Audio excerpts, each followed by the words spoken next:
Hello friends, मैं हूं सुदर्शन प्रकाश और आप देख रहे हैं यूट्यूब चैनल गुरु चकाचक। दोस्तों, 12th के बाद मेडिकल के क्षेत्र में काम करने वाले ज़्यादातर स्टूडेंट एएनएम या फिर जीएनएम का कोर्स करते हैं।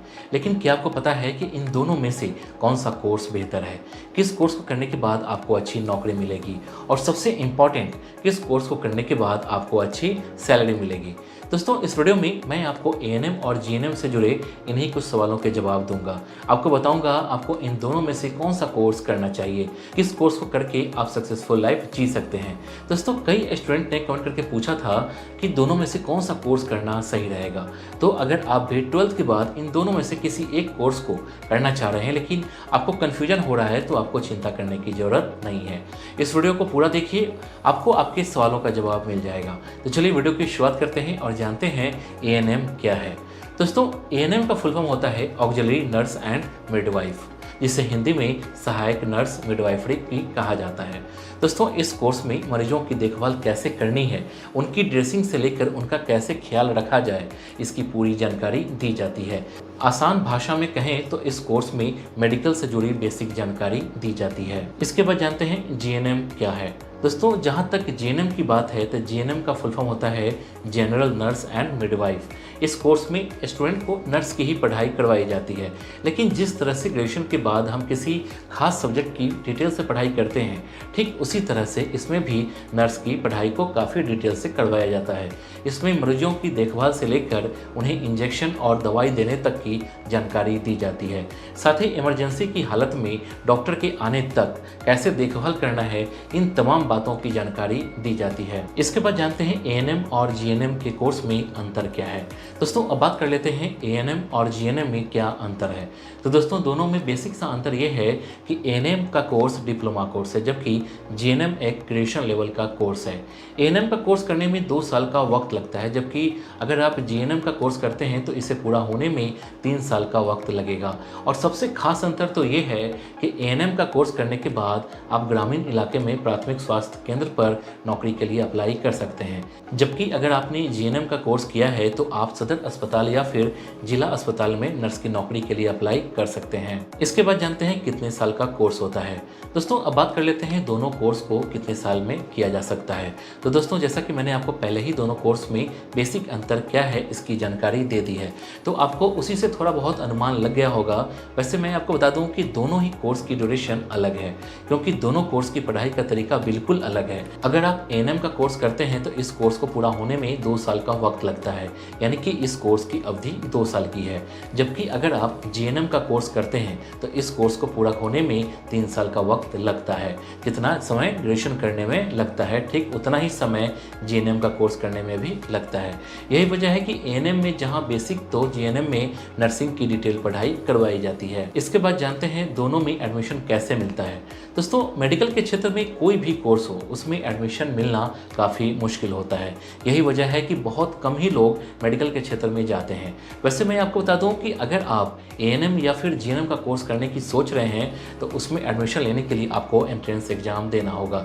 चाहे आप एएनएम का कोर्स करें या फिर जीएनएम, दोनों ही कोर्स में एडमिशन लेने के लिए आपको एंट्रेंस एग्जाम देना होगा। हालांकि कई इंस्टीट्यूट मेरिट के आधार पर भी एडमिशन देते हैं, तो जिस भी इंस्टीट्यूट में आप एडमिशन लेना चाहते हैं उसकी वेबसाइट पर जाकर आप एडमिशन प्रोसेस की जानकारी ले सकते हैं। ध्यान दीजिए कि आप जिस भी स्टेट में रहते हैं वहाँ के हर डिस्ट्रिक्ट में दोनों कोर्स से जुड़े इंस्टीट्यूट होगा। आप उसे आइडेंटिफाई करके उसमें एडमिशन ले सकते हैं। इसके बाद जानते हैं एजुकेशनल क्वालिफिकेशन क्या चाहिए।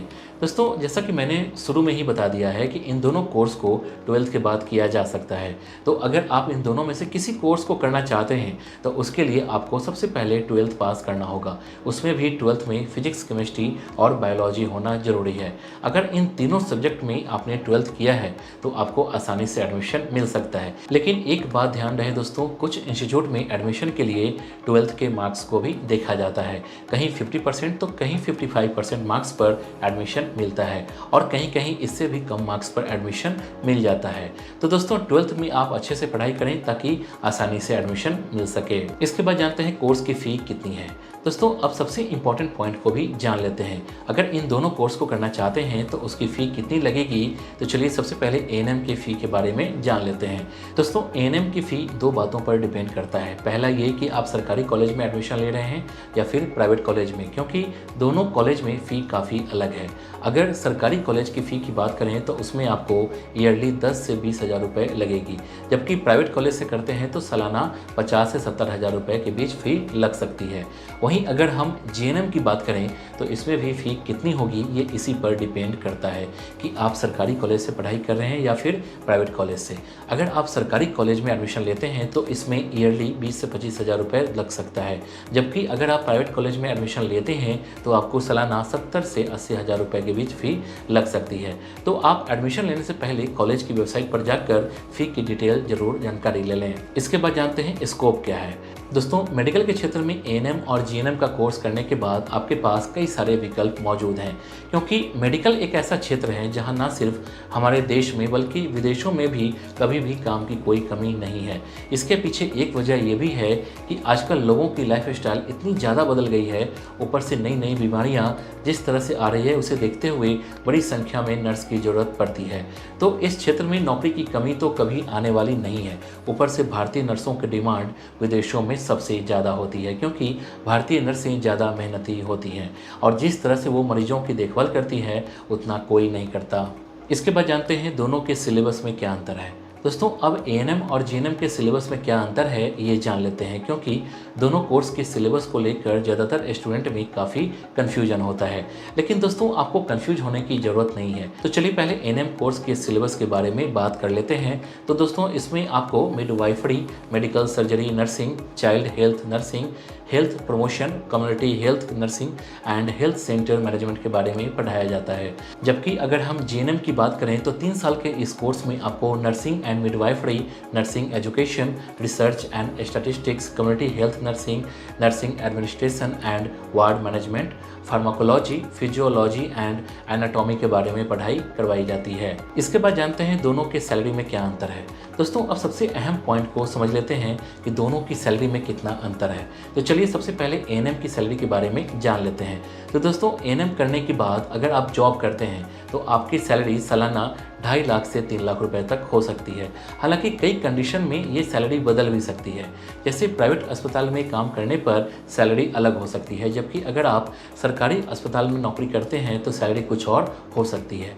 जबकि अगर आप G&M का कोर्स करने के बाद जॉब करते हैं तो आपका सालाना सैलरी 5.5 लाख से लेकर 6.5 लाख रुपए तक हो सकती है। इसमें भी प्राइवेट और सरकारी सेक्टर में सैलरी में अंतर हो सकता है। तो दोस्तों इस वीडियो के लिए बस इतना ही। उम्मीद करता हूँ कि ये वीडियो आपको पसंद आई होगी। इस वीडियो से रिलेटेड नेक्स्ट वीडियो आपको किस टॉपिक पर चाहिए आप हमें कमेंट कर बता सकते हैं। वीडियो पसंद आई तो वीडियो को लाइक और चैनल को सब्सक्राइब जरूर कीजिए।